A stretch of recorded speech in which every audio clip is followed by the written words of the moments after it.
When you buy a heavy-duty GM truck, there is one word on the hood that seals the deal: Allison.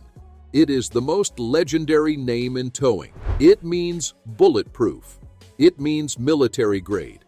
But what if I told you that the Allison transmission in your new 2026 Sierra isn't actually built by Allison? What if I told you it wasn't built in Indianapolis at the legendary Allison factory? What if I told you it was built by General Motors in Toledo, Ohio, right alongside the transmissions for the Chevy Malibu? Today, we are investigating the mechanical truth. Is the Allison 10-speed a marketing scam, or is it an engineering marvel that is actually better than the legend it replaced? This is the GM 10L1000. GM calls it an Allison. Ford calls their version the torque shift. But mechanically, this box is the center of a massive controversy. We are going to tear down the specs, expose the weak points, and explain exactly why, despite the fake badge, this transmission is actually the perfect partner for the new 6.6-liter gas V8. Let's clear the air. For nearly 20 years, the Allison 1000 5-speed and 6-speed transmissions were built by Allison Transmission in Indianapolis. They were heavy, expensive, and indestructible. But in 2020, everything changed. GM wanted a 10-speed to compete with Ford. Allison didn't have one ready for light-duty trucks. So GM designed the 10L1000 in-house. They build it in their Toledo transmission operations plant. So why does it say Allison on the hood? Because GM pays Allison to validate and certify the design. It is a licensing agreement. Think of it like an Intel Inside sticker on a laptop. Intel didn't build the laptop, but they stamped it. Some call it deceptive. GM calls it a partnership. I call it brilliant marketing. Here is the dirty little secret. The GM 10L1000 shares a massive amount of DNA with the Ford 10R140 found in the Super Duty. They were born from a joint venture between Ford and GM to develop 10-speed technology. However, when it came to the heavy-duty versions, they split ways. Ford built their own, the 10R140, and GM built theirs, the 10L1000.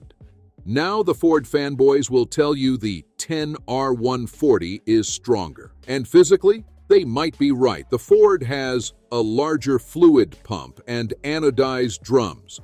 The GM version uses a smaller pump and standard drums. In a 1,200 horsepower sled pulling contest, the Ford transmission might have the edge. But we aren't building a sled puller. We are building a daily driver. This is where the story gets good for you. The 6.6-liter gas V8 buyer. This transmission was designed to handle the 975 pound-feet of torque from the Duramax diesel. That is massive stress. It snaps input shafts. It burns clutches. But GM decided to put this exact same massive transmission behind the 6.6-liter gas V8. Do the math. The gas engine only makes 464 pound-feet of torque. That is less than half of what this transmission is rated for. This means that behind the gas engine, the 10L1000 is literally sleeping. It is never stressed. It never gets hot. It is massively overbuilt for the application. While the diesel guys are worrying about burning up clutch packs while towing 30,000 pounds, your gas truck is essentially loafing. This is why I call it the perfect partner. It gives the gas truck a level of drivetrain durability that used to be reserved only for the diesels. But how does it drive? The old 6-speed gas trucks were notorious for hunting, constantly shifting up and down on hills, screaming at 5,000 RPM. The 10-speed solves this. With 10 gears, the steps between them are tiny. the engine can always find the perfect RPM.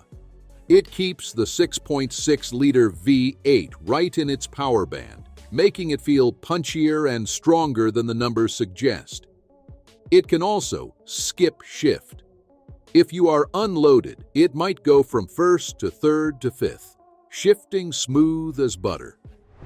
But when you hook up a trailer, tow haul mode engages every single gear to keep momentum.